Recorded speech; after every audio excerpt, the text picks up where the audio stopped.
Hi, St. Peter's kiddos. We're already in week 4 of our music lessons online. Time flies when you're having fun, right? I want to thank my guests who came and helped me teach about stringed instruments last week, Mrs. Chadden and Mrs. Phillips. I hope it was fun for you to be able to see them play their instruments. And if you didn't guess those songs that Mrs. Chadden played, the first one that she sampled for us was actually a song called Smooth Criminal by Michael Jackson. And then the second sample was from Pirates of the Caribbean. I know a bunch of you emailed me and said, I think that's Pirates of the Caribbean. You were correct. So good listening. This week, we are starting our final instrument family. Okay, so remember, we've covered percussion, we've covered brass, and we've covered strings, which means all we have left are the woodwinds. I chose a song for us to start our movement with today. It's a popular radio hit. Most of you will recognize the song. However, I'm using an arrangement of it that was recorded entirely using only woodwind instruments. And I've had so much fun the last couple of weeks asking people to help me teach my music lessons that I decided this week I would ask some people, some very special people you'll recognize, to help me lead our movement section. So it's time to get up and get moving, and I hope you enjoy all of my guest helpers this week.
I'd like to give a big shout out before we start to all of the St. Peter's teachers and staff that helped with our movement portion of our music lesson this week.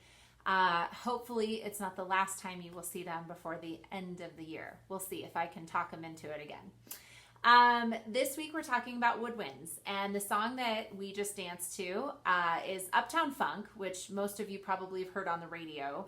And in Uptown Funk, there's a vocalist, and of course you hear some horns, but today's version that we heard was recorded entirely using only woodwind instruments. So what are woodwind instruments? Well, woodwind instruments, I have my chart. We're going to take a look.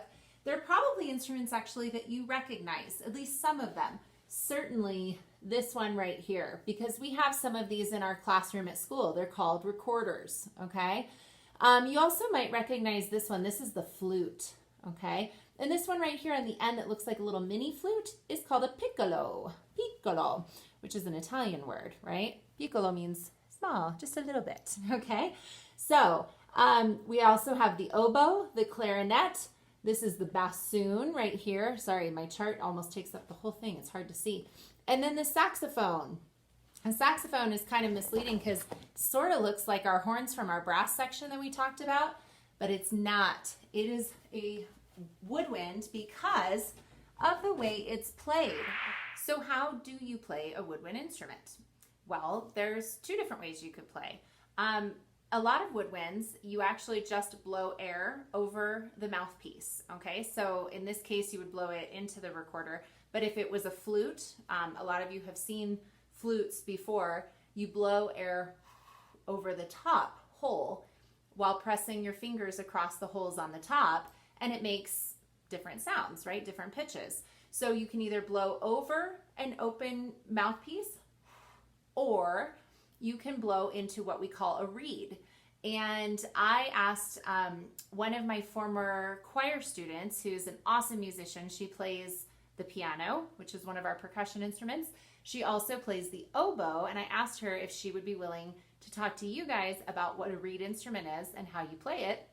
And lucky for me, she said yes. Hi, my name is Laura Lambrecht, and I've been playing the oboe for about 5 years now, I think. So this is what it looks like. Kind of looks like a clarinet.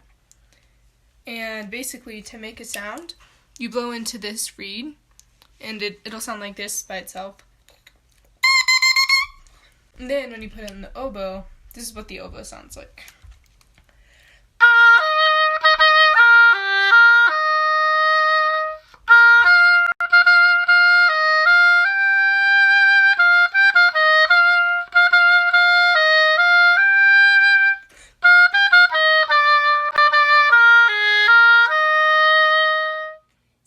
When Laura first started talking about the oboe, she pulled a tiny piece off of her instrument at the very beginning, and that tiny piece that she pulled off was the reed. Okay, and I'm going to show you really quickly. This is the reed. She pulled it right off. This isn't actually an oboe, so she pulled that piece of her oboe off and was showing it to you, and that's the reed. One thing that's really interesting about reed instruments is when you see musicians who are playing them, before they start to play the instrument with an orchestra or a band or whatever, they'll suck on the reed, or they'll put it in their mouth, and it looks like they're, just sucking on it, and it might look strange to you, and it kind of is, but they need the reed to be moist. It should not be dry. And in fact, when you hear an oboe or a saxophone make kind of a squeaky note that doesn't sound quite right, it's oftentimes because the reed wasn't moist enough or damp enough, okay? So it's not this like weird, strange thing that they're doing, that they're sucking on part of their instrument before they play. They actually need to in order to get the right vibration and the right sound for their instrument. So Charlie and I are here with our recorders, and we're going to demonstrate how to play a recorder, which is a woodwind, of course. I want to show you this little mouthpiece has a real tiny slit in the top, and that's what we'll breathe into. And then we'll use our thumb to cover this back hole, and then some of our fingers will cover these. And what it does is as we blow into the top and we cover some of the holes, it changes the pitch or the sound from high to low. So listen.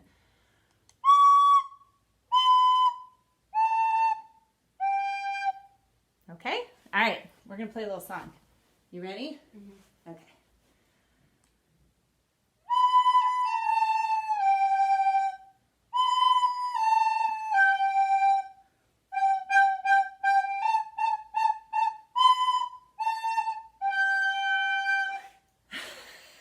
Good shot. Okay, guys, so normally at this point, I give you all some sort of music challenge for the week, but this week we're going to do things a little bit differently because I am going to be Zooming with you guys on Friday. So I'm really excited to actually get some kind of face-to-face through the screen contact with you guys. So we're going to hold off on the challenge and we'll talk about the instruments that we've been learning about the last few weeks in our Zoom sessions. I'll be Zooming on Friday with kindergarten through second grade, and then third through fifth grade, and then middle school. Okay, so watch for those times and watch for those invites to come out. I'm really excited to see you guys. So again, we'll hold off on a musical challenge. Instead, I'm going to send you out with a clip of a very, very famous song by composer George Gershwin. It's called Rhapsody in Blue, and much like the song we danced to at the beginning of our music lesson, this song is recorded entirely using woodwind instruments. So I hope you enjoy Rhapsody in Blue. I'll see you guys Friday. Ciao!